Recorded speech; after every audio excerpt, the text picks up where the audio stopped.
My girlfriend Jessica and I had just rented a small house in a quiet suburb outside of Dublin.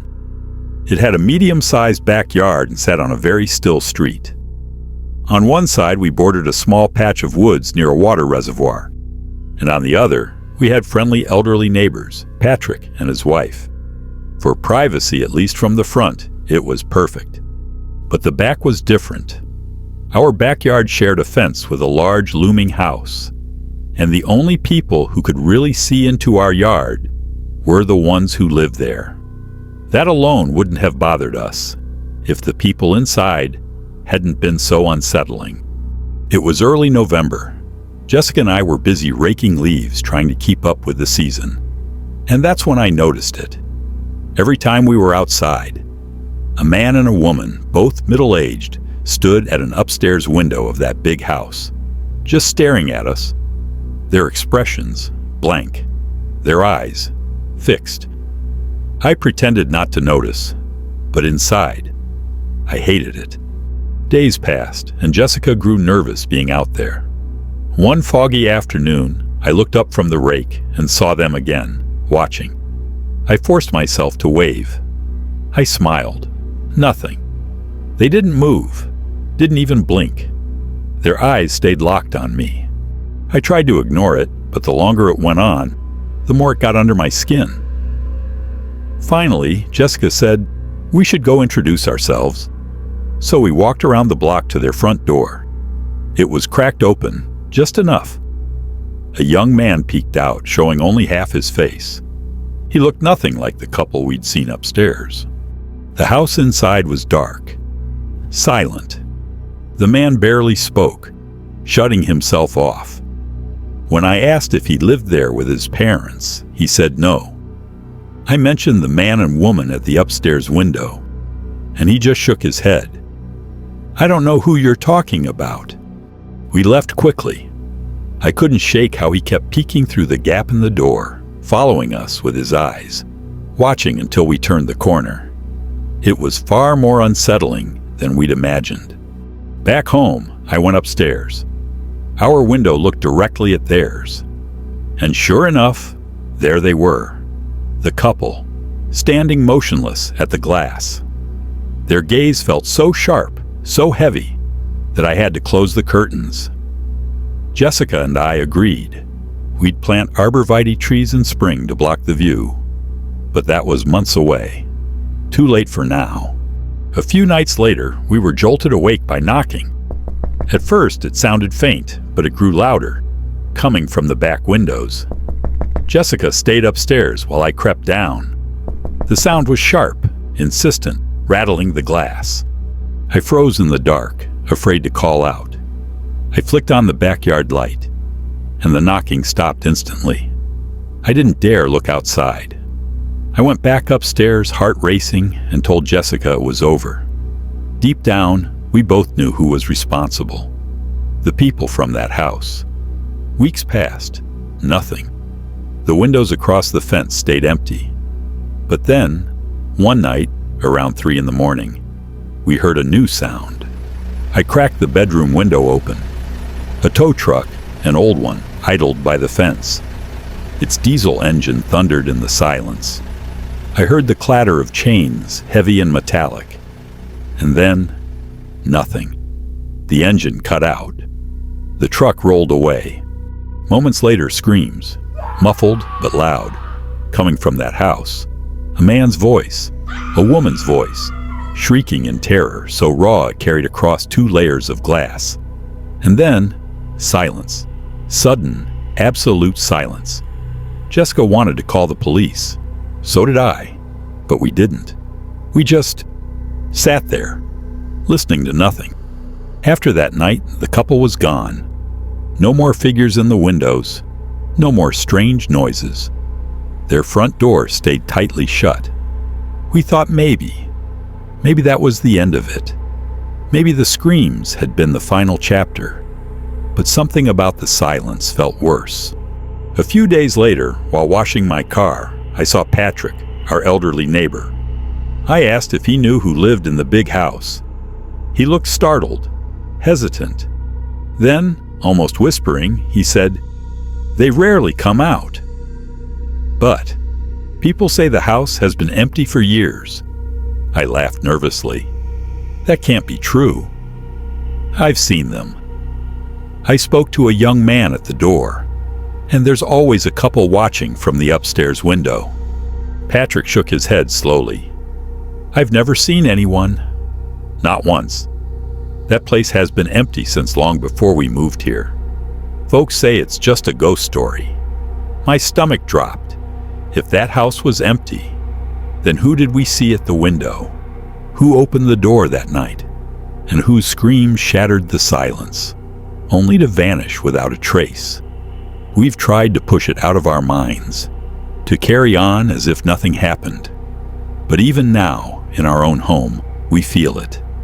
That same heavy gaze, pressing through the glass, watching, always watching.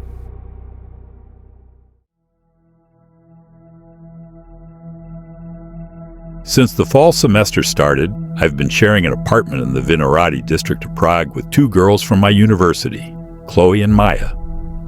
The building itself is an old, majestic relic with high ceilings and a long corridor that wraps around a central courtyard. Because of the design, our bedroom windows look out onto the hallway, where tenants constantly pass by. Privacy is a rare luxury here. If you leave your curtains open, the outside world can see straight in.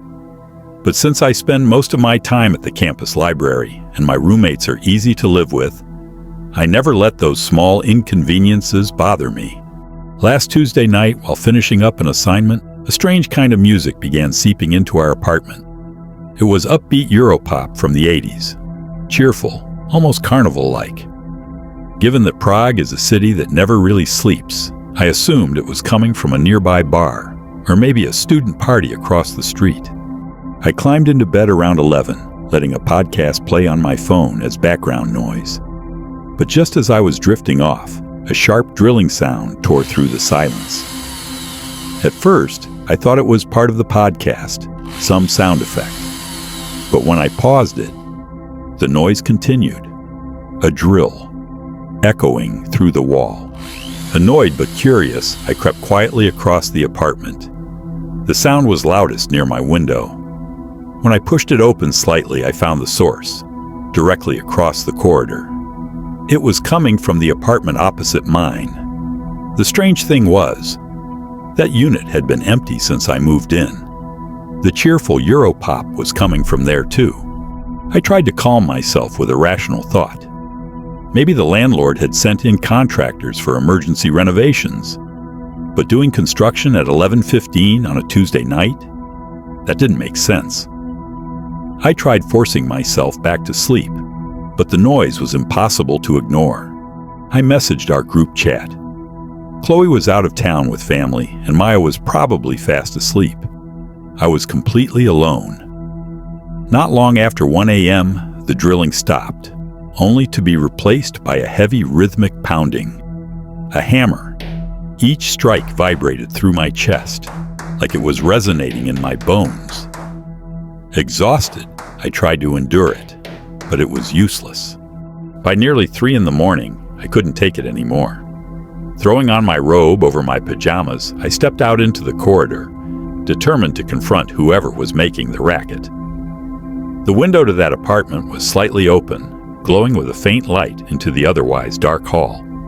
It sat a little higher than the corridor floor, above a short set of service steps. As I climbed up to peek inside, the courage I had gathered began to slip away. The floor was covered in thick plastic sheeting. In the corner, several bulging burlap sacks leaned against the wall. 4 men, late 30s, maybe early 40s, stood inside. The moment my face appeared at the window, everything stopped. The hammering went silent. The only sound left was the cheerful Europop humming from a small radio, now unbearably eerie in the stillness. Their eyes locked on me. Not surprised, not startled, just cold, empty. With a shaky voice, I forced myself to speak. "Excuse me, it's very late. A lot of people here need to wake up early. Could you maybe continue at another time?" Two of them stepped closer to the window. They were big, intimidating, both dripping with sweat. One held a crowbar tight in his fist. Their eyes ran over me slowly. Then one of them smiled, an unnatural predatory grin that never reached his eyes. A cold terror slid down my spine. I began backing down the steps slowly, never breaking eye contact. I was terrified that if I turned my back, one of them would lunge through the window and grab me. The moment I was out of their sight, I ran. I bolted back to my apartment, slammed the door shut, and locked every single bolt. My heart was racing. I stumbled back to my room, and that's when I realized. All the sounds had stopped. No hammer, no drill. Even the radio was silent. The silence felt worse, thicker, than the noise ever had. I felt sick, disgusted, terrified. I knew I should have called the police, but in that moment, I just wanted the night to end. Eventually, exhaustion pulled me under. But I woke again suddenly in pitch darkness. My phone read 4 a.m. The apartment was utterly silent, too silent, and I couldn't shake the feeling that someone was standing just outside my window watching. The next day, as I headed to class, I glanced at that apartment across the hall. The window was shut tight, like nothing had ever happened. But then I noticed something. Deep, fresh scratches in the stone floor, stretching from beneath their door all the way to the freight elevator at the end of the hall, as if something heavy had been dragged out during the night. Later, Maya told me she had woken up several times to the sounds that night, but she couldn't move, pinned down by sleep paralysis. That was enough to confirm it. I hadn't imagined any of it. It's been a week. The men never returned. But the questions still haunt me. Who were they? Why work only in the secrecy of night? And most disturbing of all, what was inside those burlap sacks they dragged into the darkness? While that cheerful pop music played in the background? I'm not sure I want to know the answer.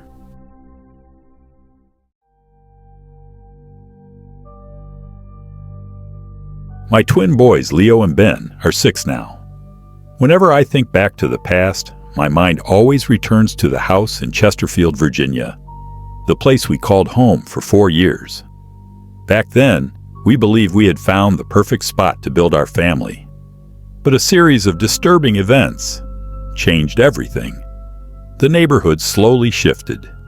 Houses that once looked neat began to age and fade. New neighbors moved in, and some of them weren't nearly as friendly as the ones before. Despite the changes, we planned to stay. Our home sat on a corner lot, the backyard touching 2 other properties. Behind us, a row of towering oak trees and thick shrubs formed a natural barrier, almost like a small forest separating us from the world beyond. We never saw the neighbors on that side. I assumed they preferred to keep to themselves. But the neighbor on our right was another story. His name was Ivan. He'd moved in about a year earlier. I'd spoken to him only twice, and both times his heavy accent made it nearly impossible to understand him. He seemed withdrawn, distant, cold. His house had 2 large windows on the 2nd floor, facing directly into our backyard. Strangely, those 2 windows were always dark. No light, ever. I assumed the room was unused, maybe a guest room. But the thought of those windows watching over our yard, it left me with a feeling I couldn't quite shake. One scorching afternoon in late July, Leo and Ben were splashing around in their inflatable pool, laughing and firing water guns at each other. I was out front, mowing the lawn. As I walked toward our detached garage, my eyes drifted, just for a moment, to Ivan's windows. And there he was, standing there, staring directly into our yard. The second our eyes met, he turned away and vanished from sight. It was strange, but I brushed it off. That evening, just before sunset, the boys begged to go back outside. They never seemed to tire of playing in the water. Claire and I were in the kitchen making dinner when their laughter suddenly stopped. Moments later, Ben came inside, looking puzzled. "Dad," he whispered, "there's a light flashing from the neighbor's window." I followed him to the backyard. He pointed toward Evan's house, and that's when I saw it too. Bright white bursts of light, over and over, sharp and deliberate, like a camera. A cold weight settled in my chest. "Does it look like a camera flash?" I asked. Both boys nodded. I quickly told them to dry off and go inside. I told Clara what happened. She was just as anxious as I was. "You need to go over there," she said. "Ask him what the hell he's doing." My heart pounded as I walked to Ivan's house. I rang the doorbell over and over. No answer. But his car was parked in the garage. He was home. After several attempts, I gave up and returned to our house. Ivan clearly didn't want to talk, and that made us even more suspicious. We had no proof, but the flashes and his strange behavior were enough to fill us with dread. Weeks passed with no incidents. We started to relax. Until one night, early September, when I woke up to Clara shaking me. She was trembling, and then I heard it. Our children screaming from their room downstairs. I bolted from bed and ran as fast as I could. Ben was sobbing uncontrollably. He said someone was outside his window, and he saw flashes of light again. My blood boiled. "What did they look like?" I asked, desperate for any clue. "I didn't see them," he cried. I brought the boys into our room and tucked them into our bed. With the lights off, I peered through our window. Across the way, Ivan's house was pitch black. But then, I saw him, just like me, standing at his upstairs window, staring, watching. Rage took over. I stormed outside and rang his doorbell again and again, more than 15 times. The door never opened. I called the police and filed a report. I knew it probably wouldn't lead to anything. But if there were ever another complaint, maybe they'd finally take action. After that night, I never saw Ivan again. Sometimes I'd sit on our front porch waiting, hoping to catch a glimpse of him. But he was always gone before I could. We no longer felt safe. Within a month, we sold the house and moved to Charlottesville. It was quieter there, safer, a place where we could finally raise our children without fear. We left that dark chapter behind us, but I still think about those windows sometimes, always dark, always watching,